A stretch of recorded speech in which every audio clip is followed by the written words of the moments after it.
interview tape recorded in the Voice of America Washington studios, February 15, 1956. Billie Holiday, about whom at least one critic has said, if you want to know what jazz is about, listen to Billie Holiday. She's been named by more jazz fans and by more musicians more consistently and for the longest time as the greatest jazz singer. Stylistically, from Billie Holiday came Anita O'Day and then June Christy and Chris Connor. I'd like to ask Billie, from whom did Billie Holiday's voice come? I think I copied my style from Louis Armstrong because I always liked the big volume and the big sound that Bessie Smith got when she sang. But when I was quite young, I heard a record Louis Armstrong made called the West End Blues. And he doesn't say any words, you know. And I thought, this is wonderful, you know. And I liked the feeling he got from it. So I wanted Louis Armstrong's feeling, and I wanted the big volume that Bessie Smith got, but I found that it didn't work with me because I didn't have a big voice, you know. So anyway, between the two of them, I sort of got Billie Holiday. That's very interesting that the source of so much instrumental music was also the source of such great vocal music as yours, Louis Armstrong. What other musicians have had some sort of influence upon the development of your singing style? Well, I like Lester Young. I always liked, Lester came much later in my life, but I liked Lester's feeling. You know, everyone, when he first started, thought this man, his tone is too thin, you know, tenor sax, you know. Everybody thinks it has to be real big, and Lester used to go out of his mind getting reeds, you know, to sound big like Shoeberry, and he was very popular in those days. And I told him it doesn't matter because I said, you have a beautiful tone. I said, and you watch it. After a while, everybody's going to be copying you. And it came to be, you know. And then, I made my first record with Benny. And Benny came to a little club in Harlem to hear me, the Log Cabin. At that time, he was not Benny Goodman. He was just another musician. He worked in a studio band and down NBC. And he came up one night, and he just thought I was wonderful. So he had a recording date under his own name, John Hammond. You must have heard of him. He's a music critic. And they thought I was it for the vocalist.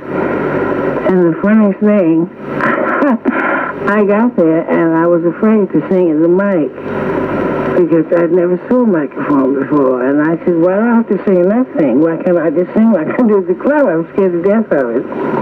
And Buck and Bubbles,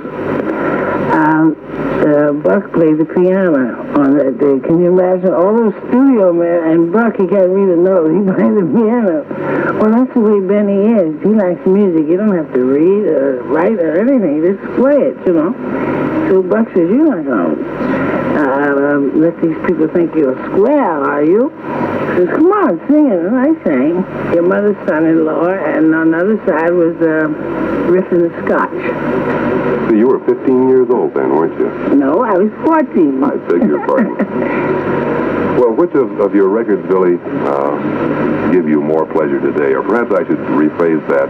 What different kinds of pleasure do you get from the earlier recordings and from the more recent records that you've made? Well, I get a big bang out of Your Mother's Son-in-Law. It sounds like I'm doing comedy. My voice sounds so funny and high on there. And I sound like I'm about 3 years old to me. I don't know.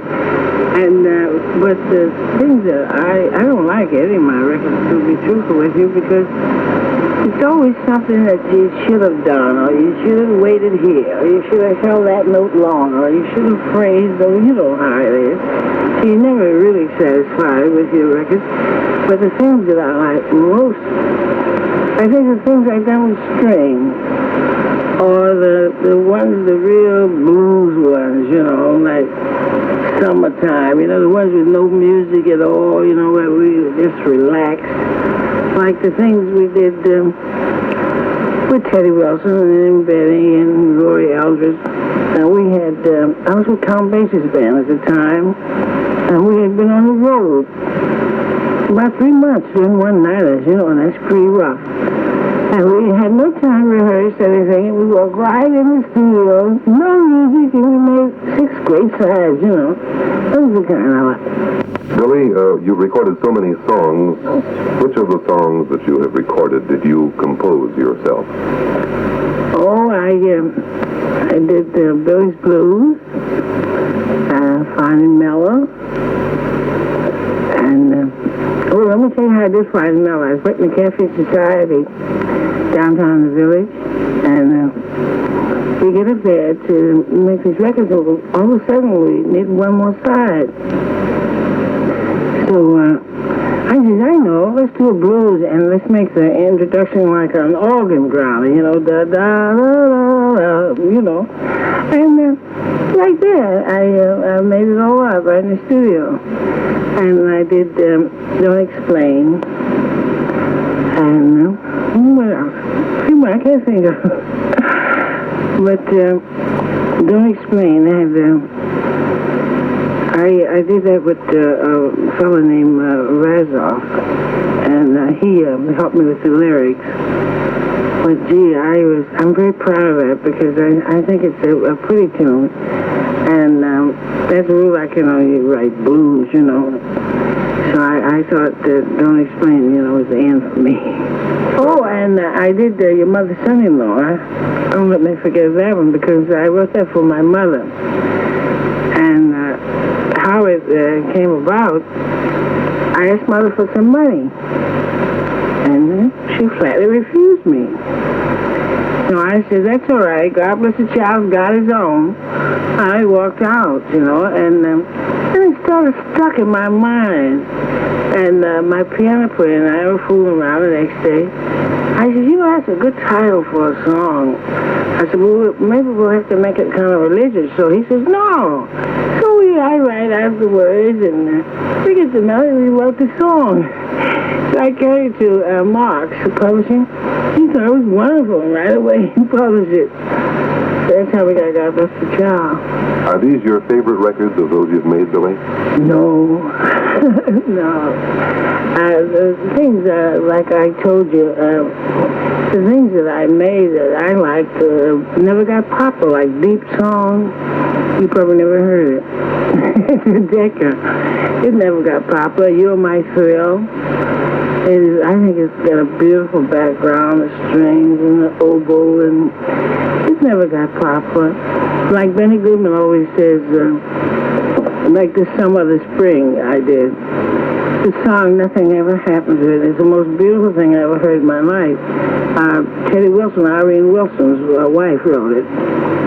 And she got inspired when the night we were all playing up there, Benny Webster and Benny Carter, myself, and John Kirby, the bass player.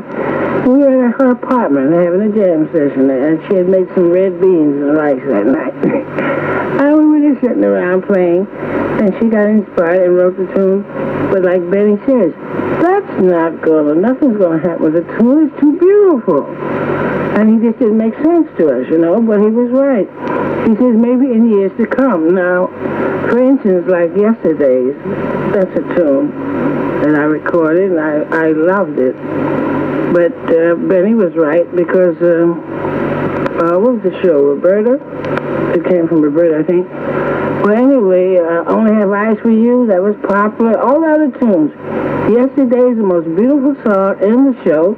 It's just starting to get popular now. So maybe Benny was right. What other songs that you haven't recorded would you like to record someday, Billie? Well, I don't know. I'll tell you a song I'd like to sing, and it doesn't have any lyrics to it, I don't think, and that's Outlaws. David Rose, da da da da. You know, things like that. Something nobody else does. Well, let's get away from the musical end of Billie Holiday for just a second and ask how the name Lady Day came about. Well, now, that came about when Lester and I were Count Basie's band, and Lester named me Lady Day, and he named my mother the Duchess, and there was Count Basie, so we were the royal family. I see. Well, then how did the gardenia in the Billie Holiday hairdo become Billie's trademark? Well, I've always loved gardenias, and one night I got very, very, how would you say it, when an artist gets, well, I don't know, it's a word for it. Anyway, I just wouldn't go on. I couldn't go on. I couldn't sing without my gardenia. So it became a trademark, and I just thought I couldn't sing if I didn't have a gardenia in my hair. And it had to be fresh. You're no longer wearing the gardenia these days, though. Well, no, I got over that. It was just a childish thing. Lady Day, Billie Holiday, our in-person guest today on the Voice of America Jazz Hour. Thank you very much, Billie. Thank you, Willis, for having me here. Billie Holiday, who experienced life from top to bottom, and who brought the emotional substance of her experiences to every note she sang.